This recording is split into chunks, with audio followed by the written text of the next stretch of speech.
Dr. Marilu Frank is a licensed psychologist and mediator. Her PhD and MS in psychology, as well as her MED in counseling and BA in speech communication, are from Colorado State University. Completing training in advanced negotiations for executives at Harvard University, she also received mediation training at Grinnell University and Georgia State University.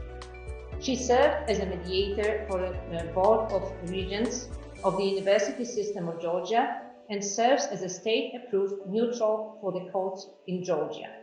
She is the current president, chair of the Law School Tournament Committee, and an executive committee board member for the International Academy of Dispute Resolution. She is co-founder of the consulting group Transforming Mediation. Dr. Frank is a fellow at the Institute of Higher Education at the University of Georgia and continues to teach at Grinnell and Middle Georgia State Universities. She has provided mediation training for bar associations, graduate and law students, and young leaders throughout the world, most recently in Ukraine and Poland. At universities, she has served as a professor, department chair, dean, associate vice president, and vice president, and continues to consult and train nationally and internationally on mediation, civility, diversity, ethics, and leadership. For over 20 years, she has published in journals and textbooks in psychology and counseling. Her textbook, The Mind of a Peacemaker, The Psychology of Mediation, the first book on mediation written from the psychological viewpoint, has gone into second edition. She received the Distinguished Provider Award in Counseling, has served as the president of the Georgia Association of Women in Higher Education, and has been the recipient of grants and awards in leadership, teaching, diversity, and community service. With that, we would like to turn time over to Dr. Marilu Frank. We are warmly welcome you today. Oh, thank you so much, Maya. That was a lovely introduction.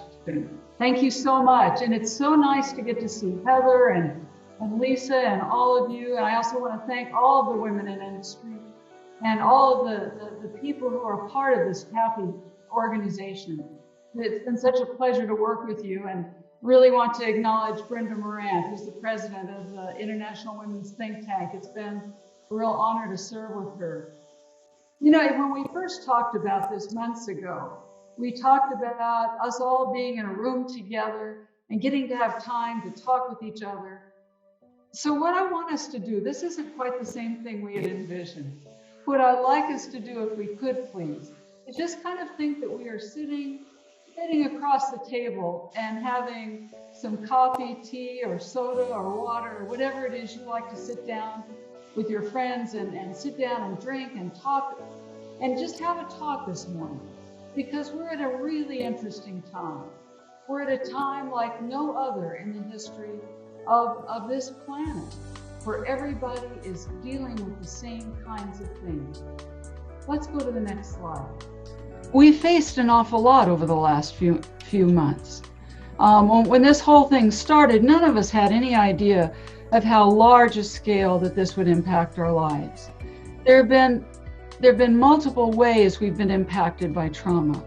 As a psychologist, it's really, it's easy to talk about the fact that this is a traumatic experience. Most of you have heard of things like post-traumatic stress disorder. Well, this isn't post-traumatic. This is right in the middle of the trauma. And we've all experienced at least 3 layers of things that have been going on. The first one certainly is the COVID crisis. And I can't look at the news or read things, read news feeds every day, but what I'm aware of how much this crisis has impacted us and impacted all of us, and how long it may last, because we don't know. They say we're still in the first wave, but it feels like, it's gone on over 3 months and we still don't know when it's going to end. We've got the economic crisis, and that's been a part of what we're dealing with as a result of the fact so many people have been ill and died, and it's affected all of our economies. It doesn't matter where in the world we talk about, it's affected all of us. And the third thing has been something that's been unique to the States, and it is the issue that we've struggled with for many years in terms of racial issues, which have been in the forefront, And now they're even more in the forefront. And the good thing is we're talking about them. The painful thing is we're still working with them and struggling with them. And the whole world is watching while we're doing that.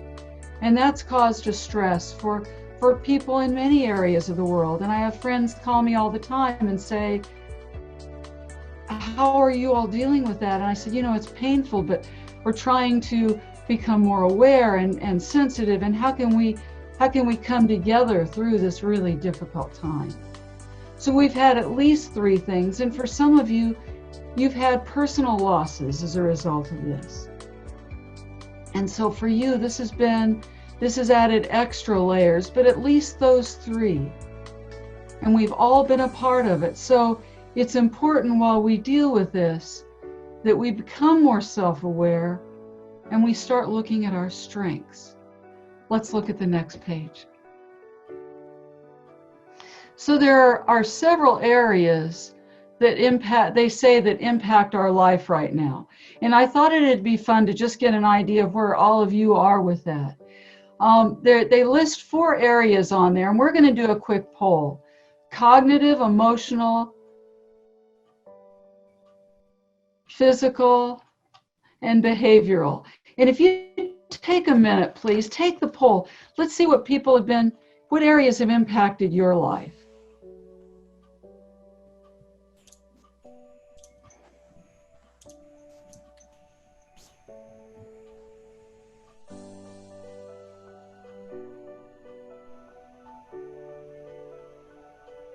Powerful, isn't it?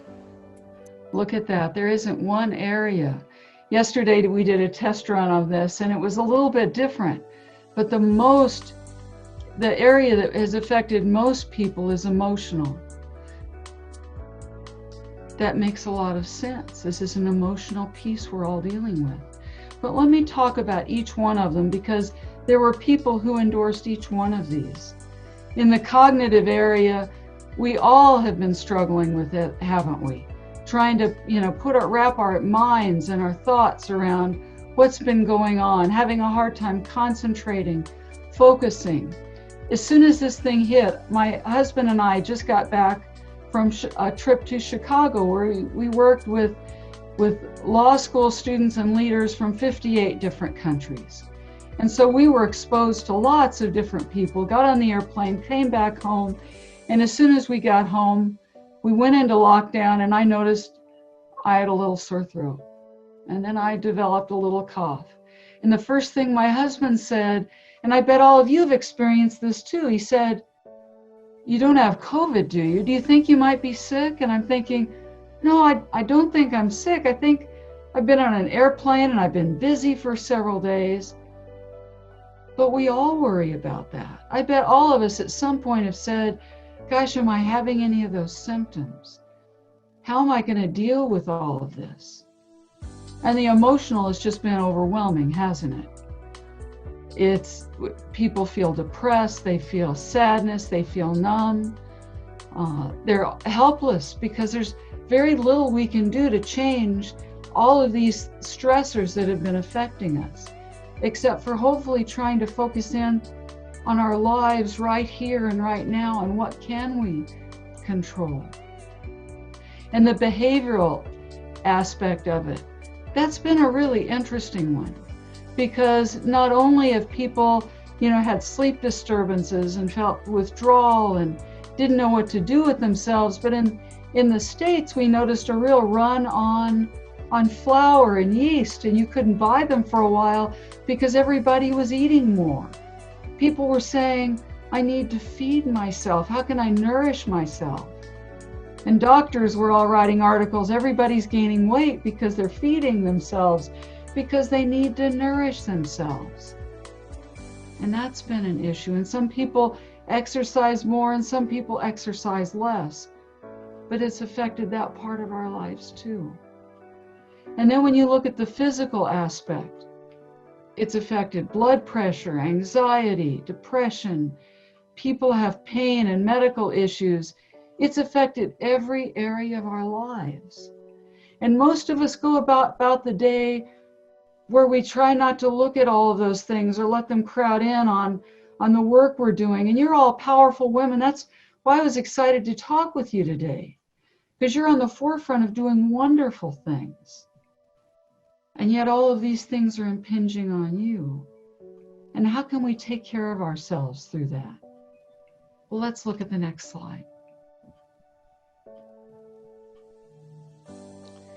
So what we're going to do today is we're going to look at three things.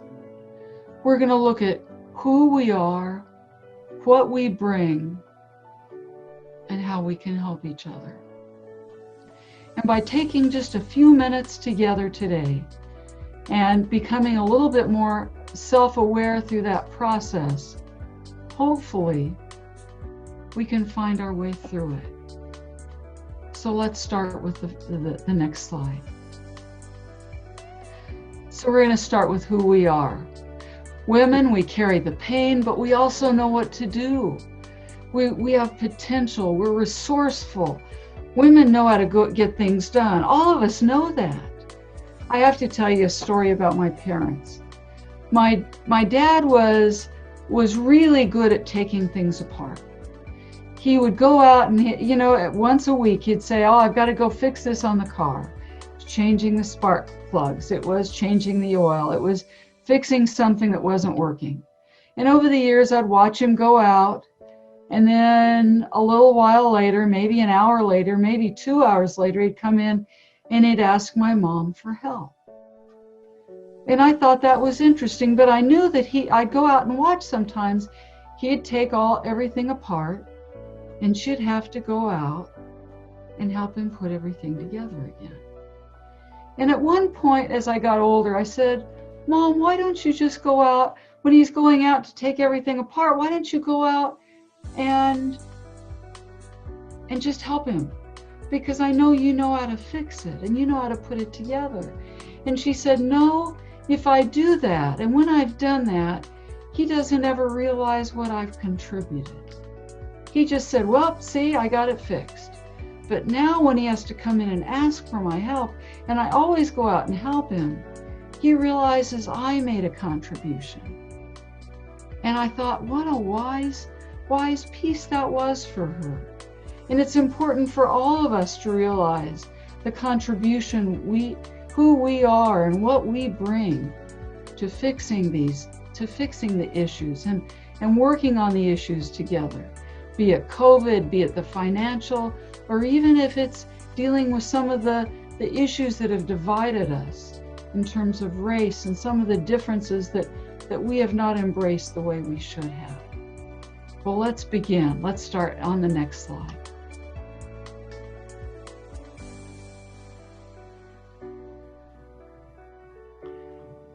So I want you to know who we're looking at right now are a group of the 7 women in the world who've managed the COVID crisis. These are the 7 leaders. And women leaders only make up 7% of all the leaders in the world. But these 7 women figured this out. They're the ones that were so successful at reducing deaths in their countries and reducing the financial impact. And if I could have put Mayor Keisha Lance Bottoms on there, I could have, if we were going to do another slide to look at each of these different crises we're dealing with, because she alone has been the best one in the country to address some of these other issues.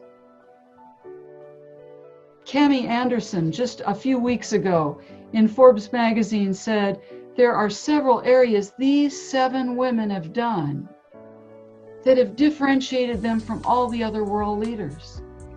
Number 1, they are decisive leaders. They are individuals who stepped in and said, this is what we need to do.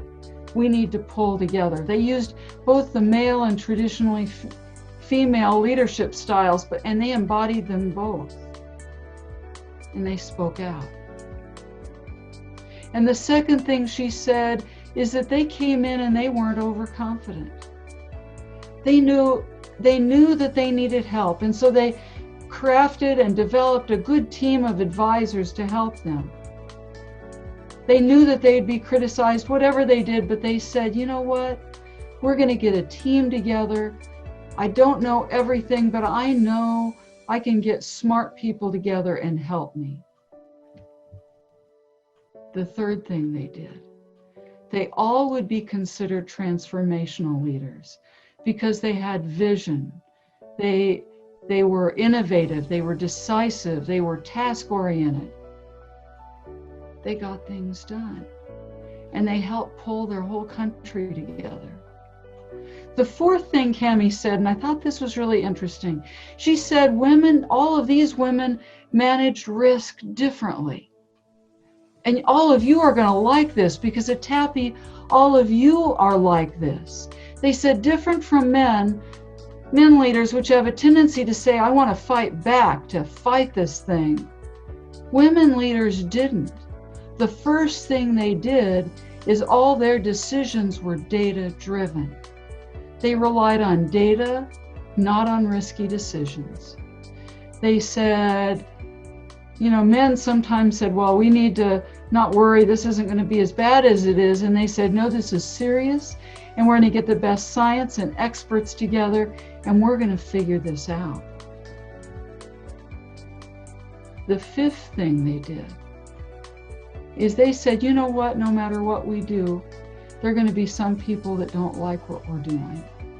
So we're going to listen, we're going to put it all together, and we're going to do what's right. Because we know what's best for our countries. Just like you know what's best for your family and your teams that you work with through TAPI. They knew what was best, and they did it. And they led the world. Let's look at the next slide. And this person I want to take, this is Prime Minister Jacinda Ardern.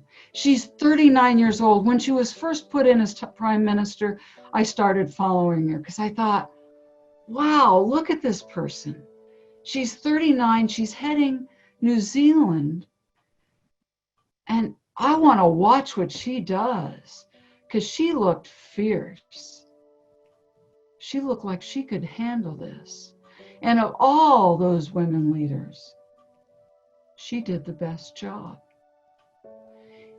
In the history of New Zealand, when they've been looking at satisfaction with women or men in their leadership role as Prime Minister, she's garnered the highest ratings.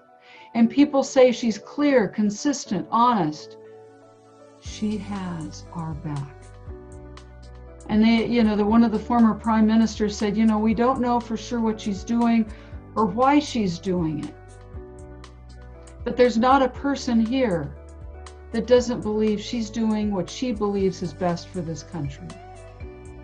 Compare this to your country. She's got a 92% approval rate. That's phenomenal. I want to compare her country to another country the same size because I want you to really see what she's done. New Zealand's about the same size as Ireland. And Ireland has had over 25,000 cases and over 1,700 deaths. For New Zealand, they have had 1,504 cases and only 22 deaths. And they've been able to declare that the coronavirus has been eliminated. That's what women bring. We need to remember that when we're feeling stressed. Let's look at the next page. So why then, if we have all these abilities, if we have all this capability, why do we get so stressed and why do we doubt ourselves? Well, leanin.org had a really interesting piece on this because they looked at all the factors that are affecting how women feel about themselves. And they said, yes, over half of the workforce is women, but only 5% of women are really in the top management positions. They said that women only hold 38% of all of the management positions. So it's easy to see why women sometimes think they might not be good enough. 1 in 4 women say that they think gender's in fact impacted their ability to get a raise or a promotion. 75% of women have had some kind of bias or microaggression impact them. It's impacted their careers. Yet only a third of them ever report it. And only a third of the women that have experienced that, of that third that report it, ever even feel anything gets done. I'll never forget my first job. I was in high school and I worked for a department store. And at that department store, I was hired at the same time as a friend of mine named Brian. And Brian was a sweet kid, and he and I were good friends. When he was hired for $5 more an hour than I was. I wasn't even making $5 an hour. And he was making more than women that had been there for 25 years. And so I went to the manager and I said, I've got a question. Help me understand why Brian makes so much more than I do, because he didn't know. And the manager said, well, it makes sense. He said, I hired him as a manager trainee. And I said, so what does he do as a manager trainee? He said, well, I have him sweep the floor at night. And I thought a minute and I thought, you know what? I'd sweep the floor at night. For $5 more an hour, I'd sweep the floor. I'd do it in the morning too. And he said, well, that's just not the way things are done. So it's easy to understand sometimes why we doubt ourselves. But that's even more important in the time of a crisis. And there's a constellation of beliefs and things that kind of go into that. And I'm going to talk about it. It's called the imposter syndrome. And let's go to the next slide and let's talk about it some more.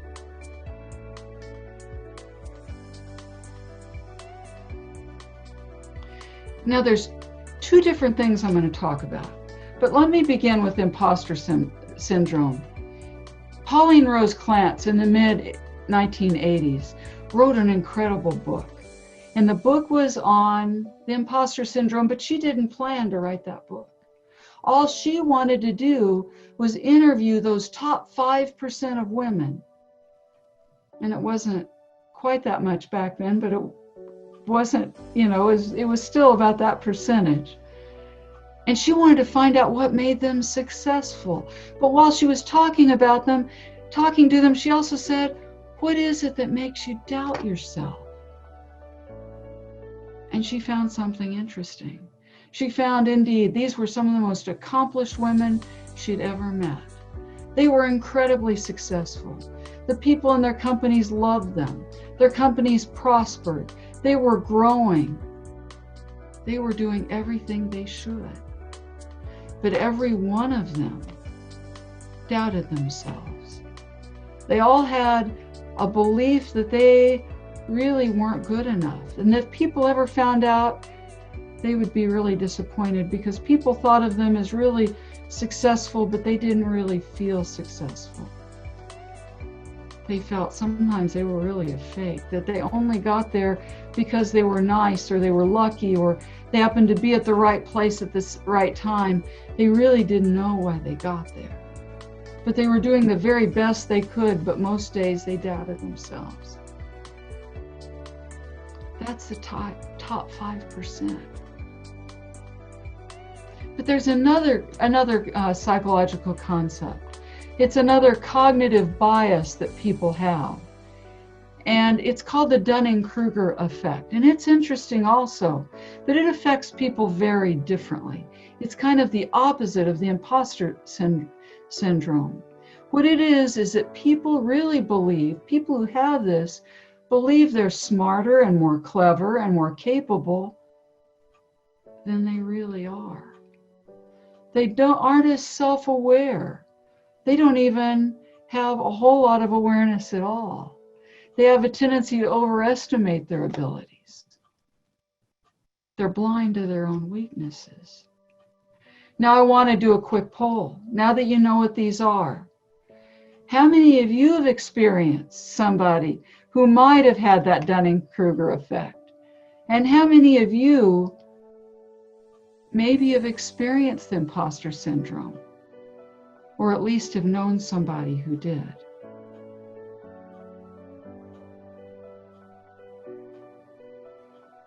Wow. That's amazing, isn't it? Just look at that. Look at that. You are all some of the most powerful women that I know. I've worked with a lot of women in the tech field over my career, have consulted at Georgia Tech with some of the top administrators to talk with them about the importance of women and how you need to bring people in. So I know women in your field. I know how bright and gifted you are, and yet almost, we've got 84% of you have at some point experienced this in some part of your life. And I want you all to know that impacts us even now. Thanks for sharing that. And the Dunning-Kruger, that's just kind of an interesting one, isn't it? I'm not sure exactly what to do with that, but it's good to compare it, that sometimes people act like they have it all together. Maybe they don't. That's important to remember. Okay, let's go look at the next slide.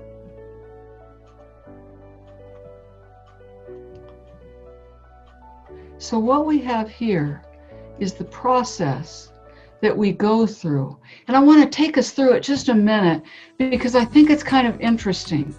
And some of you might be able to relate to that because it's only by looking at it can we get a handle on how stress might even impact that or become a part of the process.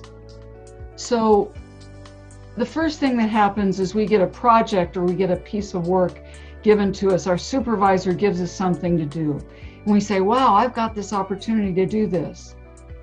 Although sometimes we feel, a lot of anxiety, self-doubt, boy, I want to do a good job. And we either do one of two things. We either start over-preparing.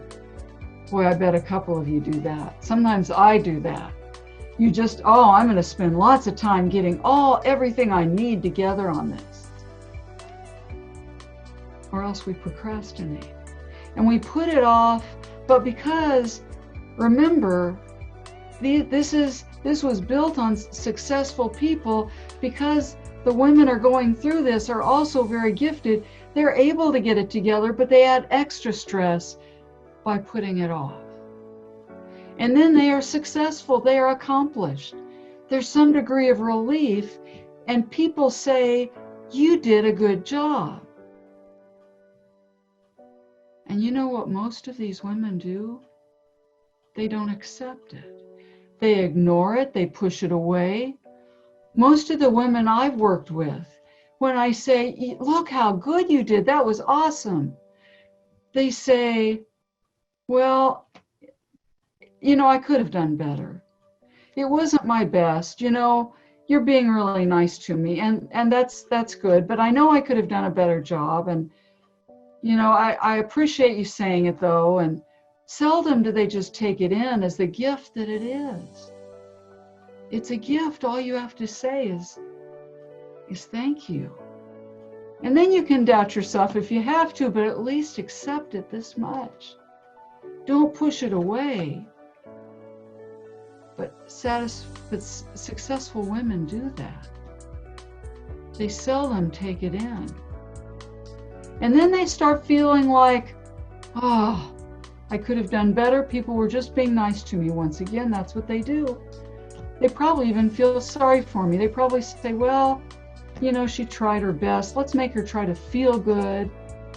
So you doubt yourself and you feel anxious. And then what happens? Then you get asked to do something else. And when you add stress to this equation, people, what's important is that we're aware of this process. Because when I looked at the fact that 84% of all of the powerful women I'm talking with have this, you just need to be aware that that's the process that takes you away from feeling as good as you really are. Let's go to the next slide. So I'm going to give you something to think about. One of the women who was talking with me as I gave this yesterday said, some of these concepts seem pretty simple, but there's a whole lot of complexity to them.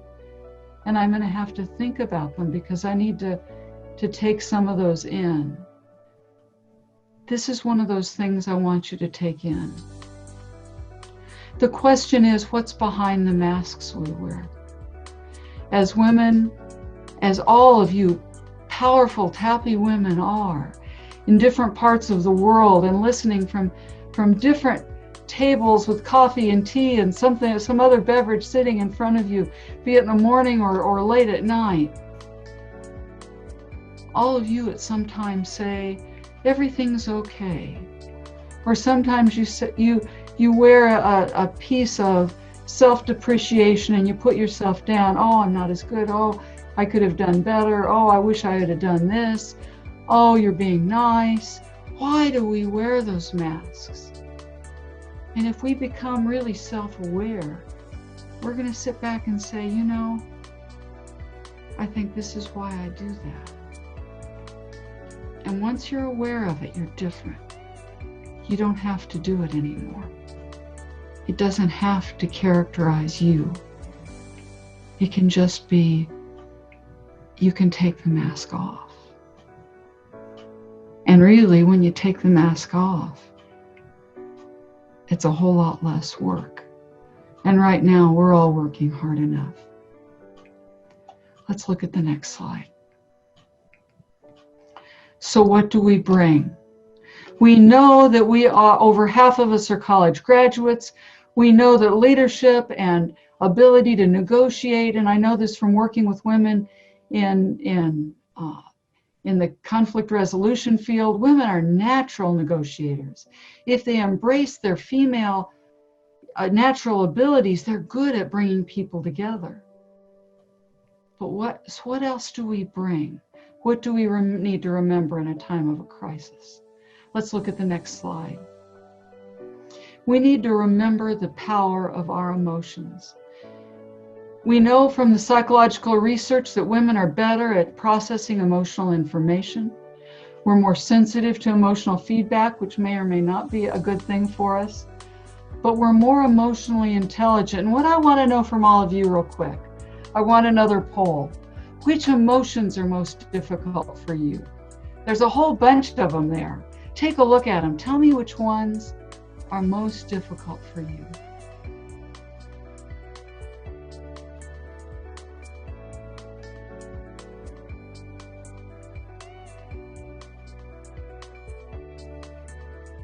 Wow. What a wonderful spread. That's wonderful.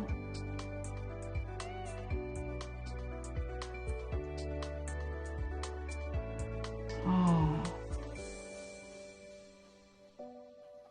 So guilt is 53%. I need to hold on to that for a minute, because that explains why there's so many people who doubt themselves, that you haven't been good enough. That's important to realize.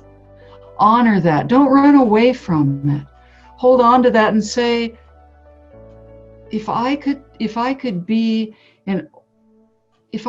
that younger version of me into the room, bring her to the table right now where we're just sitting over coffee or tea and just talking about who we are and how we can be better and get through this, what would I say to her?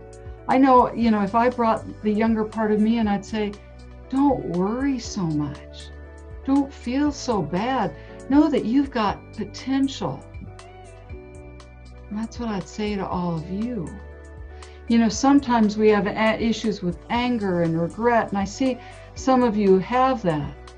But that feeling of, I haven't done enough, I wish I would have, all that does is hold us back, but it doesn't mean you need to judge it. It just means you need to look at it and sit back and say, how can I deal with that? Just like you deal with the masks, and we all have them. Some days we have to have them. Some days I say, I'm doing fine and I'm really not. But I need to get by with that so I can do whatever I need to do. But when we're alone with just friends like we are right now, we can sit back and say, you know what? I've always done the best I could. I may do it differently now. If I were to look back at my younger self, I might do it differently now. But at the time, I did the very best I could do. And I'm gonna be kind to that and just let that be. Because look at all that I've accomplished and how I balance that. You know, one of the things I do when I'm in the middle of this crisis situation is sometimes I just sit back and I take a breath. I also, generally every fall, I teach a class on neuroscience. And I tell people that if you just take a breath and close your eyes a minute and just breathe, it resets things cognitively. And if you can do it for 2 or 3 minutes and just focus in on air going in and air going out, just a few minutes, it kind of reboots your system, to use a good computer analogy. But what's important right now is that we take care of ourselves. That if we feel like it's too much, that we get counseling, and there's virtual counseling available. We know this from the research that people who go to counseling are healthier than those that don't. And so we may need to do that to take care of ourselves. And there's nothing wrong with that too. Let's go to the next slide. I've got a quick video, and I want you to take a look at it with me and tell me what you think. Because when I watched it, I was like, wow, this is powerful. Remember, this is Jacinda Ardern, the Prime Minister of New Zealand. Evening, everyone. That I would jump online quickly and just check in with everyone, really. Use the casual attire. Can be a messy business putting toddlers to bed. I do just want to prepare everyone that because of the lag with COVID-19, the time from someone having contact with someone who has it, catching it themselves, them being symptomatic and being tested and positive, there's a number of days before all of that happens. So we won't see the positive benefits of all of the effort you're about to put in for self-isolation for a few days yet, quite a number of days. I'd say at least 10 days. So don't be disheartened. I see a question there from Holly, who's worried that people are being told that they have to work or they won't get paid. Our only expectation here is essential services remaining open. All other businesses and employees outside of essential workers should not be working, and the wage subsidy is in place to ensure that people can continue to be supported, but ultimately workers continue to be paid through that period as well. Do check in on your neighbours, do especially check on those who may be elderly, give them a call, see what their needs are, and if you can help them, go out and grab their essentials and pop them on the front door for them. Remember, stay at home, break the chain, and you'll save lives. Wasn't that powerful? Remember, that's the Prime Minister talking to her people. Did you feel the emotion that she gave? And I know sometimes we struggle with emotions, and she was wearing a sweatshirt just like we do when we're sitting at home at the end of a long day when we've been dealing with all sorts of issues. She was real. We need to remember it's okay for us to be real too. She's focused, she's compassionate, and we need to bring that to each other and ourselves so we can get through this. Let's go to the next slide. As a female and as a female supporter of other women, remember you do belong. You are competent, you are insightful, you're open to learn, you've got insight into emotions that other people don't have. Be aware of who you bring. We need you. You do belong. Put your accomplishments somewhere by your computer so you don't forget what they are, and that's a part of you even during these difficult times. Practice not apologizing. Don't say, oh, I'm sorry I didn't do enough. Don't feel guilty. Say, I'm doing the best I can, and that's really all any of us can bring right now. We need every one of you. Let's go to the next slide.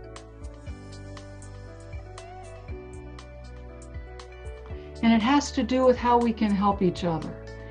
We're in a difficult time. How can we help ourselves and each other? Because that's the last resource we have. As we become more self-aware, we need to look at who the people are that we can bring into our lives and that can help us. Let's go to the next slide. I want to tell you another quick story, and it has to do with my husband. And my husband and I have been married for many years, and he is a dear man. And one night I came home from work many years ago, and I was telling him what happened, and he said, "Oh, I hear you. Let me tell you what you need to do tomorrow, and this will fix it. This will make it all better for you," because he was trying to help me. And I looked at him and I said, "Thank you for trying to help, but what I really need from you is I just need you to listen to me. I don't want you to try to fix it. I just need somebody to listen." The people, and I've worked at universities for most of my life, and they all know how to tell me what to do. I just need somebody to listen. So let's take a quick poll. How many of you have known somebody in your life, or maybe it was you, who doesn't listen but tries to fix it whenever you have a problem?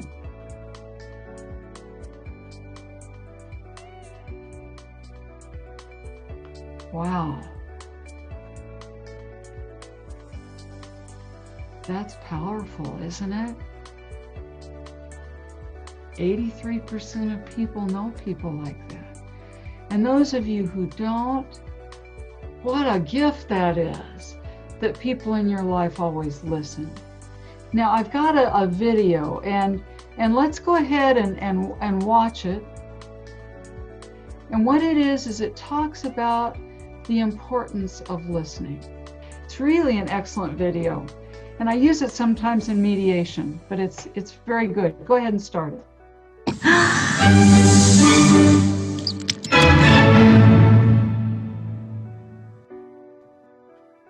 So what is empathy, and why is it very different than sympathy? Empathy fuels connection. Sympathy drives disconnection. Empathy, it's very interesting. Teresa Wiseman is a nursing scholar who studied professions, very diverse professions where empathy is relevant, and came up with 4 qualities of empathy. Perspective taking, the ability to take the perspective of another person or recognize their perspective as their truth. Staying out of judgment, not easy when you enjoy it as much as most of us do. Recognizing emotion in other people and then communicating that. Empathy is feeling with people. And to me, I always think of empathy as this kind of sacred space when someone's kind of in a deep hole and they shout out from the bottom and they say, "I'm stuck, it's dark, I'm overwhelmed." And then we look and we say, "Hey, you can climb down. I know what it's like down here, and you're not alone." Sympathy is, "Ooh, it's bad,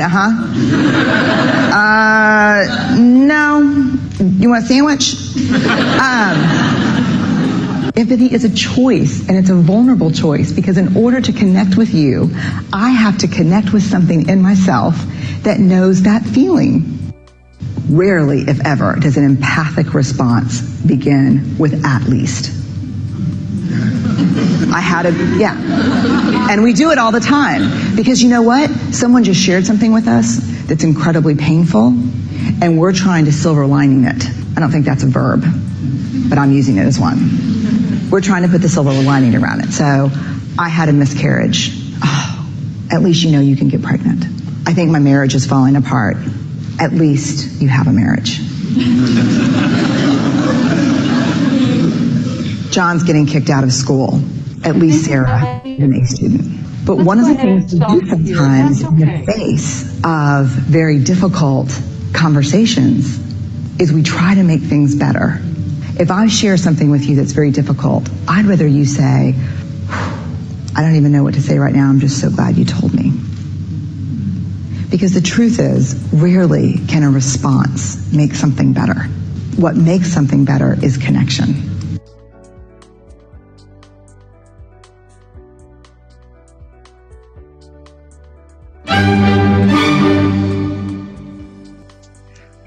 What I want to say is that we all of us could benefit from the use of a little bit more compassion. That's what really drives our connections. And I'm going to give you another, this is a piece for homework, just to ask you, who are the people who believed in you in your life? And think about that if you could a minute. You know, think about who it was and what it felt like. What did it make you feel like to have them close to you and believe in you? It might have been any number of people, and I think I've got a poll on this, if we can get that pulled up. Who was it who believed in you? Who was it who made you think, gosh, I've got the potential to do something? Because all of us are here because of somebody. We didn't just get here on our own. It might have been a parent, a family, a neighbor. It might have been a friend. It might have been a teacher. It could have been any number of people.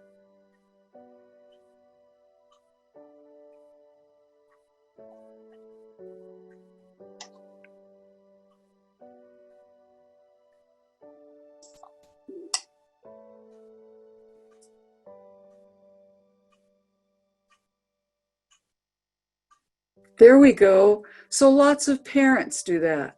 I want you to know, especially right now at a time of a crisis, what's really important is that you be that person for someone else. Be that person maybe for yourself when you need it.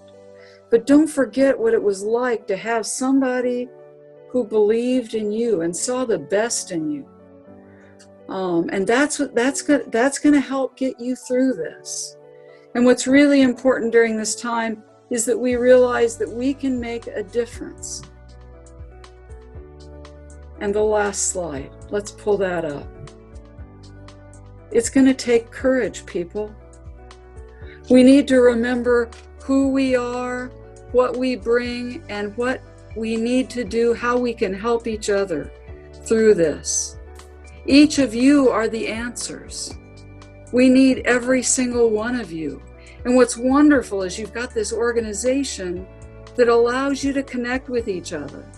And in the next time period, you're going to be able to talk about how you can even speak up for yourself and self-advocate, even maybe within yourself or with other people. How important that is, the words we use. Know this, we can make a world of difference, but it's going to take courage, and it's going to take each one of us. Thank you, Dr. Frank. Mary Lou, that was fantastic. Before we move to the next segment, I do have a video to share. It is our award presentation for TAPI's Women in Industry Woman of the Year. So please bear with me while I cue that up, and thank you, Mary Lou. Hello. I'm excited to be here today on behalf of the Women in Industry Division of TAPI. My name is Jennifer Piercy, and as the chair of the Celebrating Women Leaders Committee, it is my honor to be joined by Larry Montague, the president and CEO of TAPI, and a very special guest. Today, we are presenting the Women in Industry Division's Woman of the Year Award. Since 2017, the Woman of the Year Award recognizes women who have demonstrated excellence in leadership, motivating, and developing others within the pulp, paper, tissue, packaging, and related industries. She has impacted, motivated, and developed those around her. This award focuses on the qualities of leadership, presence, impact, and developing others. It is my pleasure to introduce Larry Montague, the president and CEO of TAPI, to present the 2020 Woman of the Year Award. Thank you very much, Jennifer. It is my distinct pleasure to announce Adele Elise Invazo as the 2020 Woman of the Year Award winner. Adele has 23 years of experience in the pulp and paper industry across various roles, including management, advocacy, technical sales and marketing, publishing, and consulting. As Executive Director of Austrian-Asian Pulp and Paper Technical Association, Adele has led the development of new programs and events to better engage, connect, and develop young industry professionals. She is a passionate advocate for supporting and developing the next generation of leaders and innovators. Most recently, Adele is involved in the development of a new online master's program, the first of its kind, I might add, designed to prepare engineers with entrepreneurial and advanced bioproducts manufacturing skills. Adele is currently a member of Monash University Biopriya Management Committee, the Pulp and Paper Industry Reference Committee, and the Australian Forest Products Association. And of course, she is a TAPI member, thank goodness. We're glad to have her. Adele holds a Master of Engineering Science, Pulp and Paper Technology, and a Bachelor of Agricultural Science. Adele, congratulations. Thank you, Larry, and thank you to the TAPI Women in Industry Division. It's truly an honour to be recognised as a TAPI Woman of the Year, and humbling to know that I'll be joining a very distinguished group of successful women. To be honest, I was shocked when I received the news that I had been selected to receive the award. When I look at the list of past recipients, all of them are incredible role models for young women, and I'm very proud to be joining this group of amazing women who continue to lead and inspire. I would like to take this opportunity to also thank my dear colleagues, Professor Gilles Garnier, Director of the Bioresource Processing Research Institute, for his generosity in nominating me for the award, and Dr. Warwick Ravity, Vesna Milanovic and Joe Tasconi for supporting and endorsing my nomination. This is an important award, not only because it recognises female excellence and leadership, but because it increases the visibility of women in industry and showcases the opportunity and careers that exist for those who are willing to take up the challenge.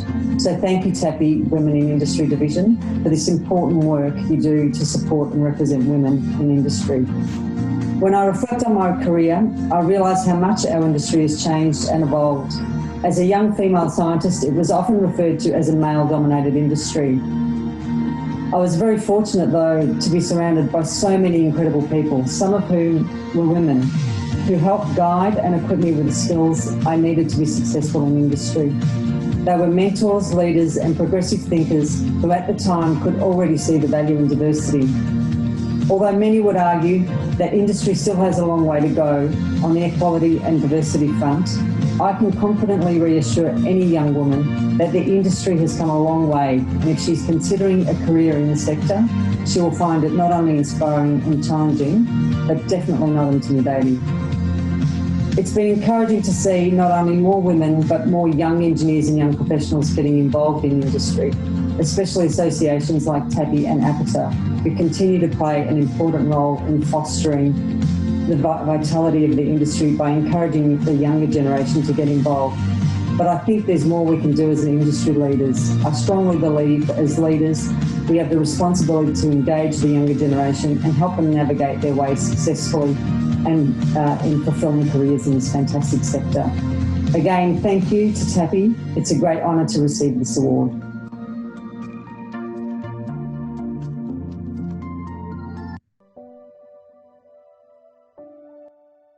One of the ones that I thought was interesting was, can an optimist be empathetic? Oh, I hope so. That's a good question, because I think you can, and you know, there's really interesting research that's been done out of Yale University about the difference between empathy and compassion. But I think a person who cares about other people can still believe that there is potential in them, and that's an optimistic belief, isn't it? That, you know, that people go through hard times. All of us do. I do. All of you do too. We have good days and we have bad days, and lately, you know, our world has been having a whole lot of bad days. But do I still believe there's a potential for something good, you know, to emerge, however that is? I still believe in the potential of the human spirit, but I think we can, it doesn't mean I haven't sat with people when they were, you know, walking through that, you know, the the darkest shadows of their life, or through a lot of loss that they've had, or loss that I've had. I've known that there was something in that to be learned, and how can I be with somebody through that time, or even be with myself when things have gotten really overwhelming. Does that help? I hope that answered it. I overwhelmingly, the chat was that they loved it, that they felt what you were talking about. And something I noticed a lot of women were saying is, yes, I apologize all the time. Mm-hmm. I've been working on that for years, and still, I do it. What is a way we can break that habit? It's one of those things, and I don't know. I read through the chat while the other video was going, because it was really neat. What an inspirational person. But I was reading through it, and I liked the fact somebody said, oh, she didn't apologize when she lost at a power blip. I thought, oh, good, I caught myself. Because it's something we always have to do, isn't it? We've been kind of programmed, oh, I'm sorry. So I've really tried to take, it's one of those words I've tried to take out of my vocabulary, and I will say, I regret this didn't go the way we wanted it to. Or I noticed this didn't happen. But, being sorry feels so, it takes us down, doesn't it? So just try to say, I regret this didn't happen. But not everything's our fault. There's a part of, it's all my fault that's a part of that, isn't there? When you say things like, I'm sorry, it's like, oh, I have to take responsibility for everything. And it's not all my fault. What's going on right now isn't my fault or anybody else's, I don't think. I think we've got a virus, we've got a lot of things happening. The things we can control and impact, we need to be vigilant and do that. And if it takes self-reflection, gosh, that's important too. But that's what I would say. And I'm not saying it's an easy path, because I'm still working on it, Heather. I am as well. And we greatly appreciate your time. I felt like you were speaking to me. Oh, I hope so. I felt like, I imagined all 200 some odd people that were on this morning. I tried to imagine getting to talk with you just across the table, so that right now I'm at my desk, but just sit across my desk and say, can we just talk for a few minutes? Because that's what brings us. And, it's interesting. We do a lot of work internationally. So I'm actually seeing some of my international friends a lot more than I usually do, because they're on Zoom all the time. And one of them said, I miss you and I miss seeing people, but gosh, I see you every week now, because you get on and we talk, and you're in a little square now, but I feel like I'm really connected. So we don't want to forget the power that Zoom and all these other platforms we can use can do to bring us together. And that's what's important. But it's been a real privilege to do this and get a chance to talk with all of you this morning. And hopefully we get a chance to see each other, and that'll even be better.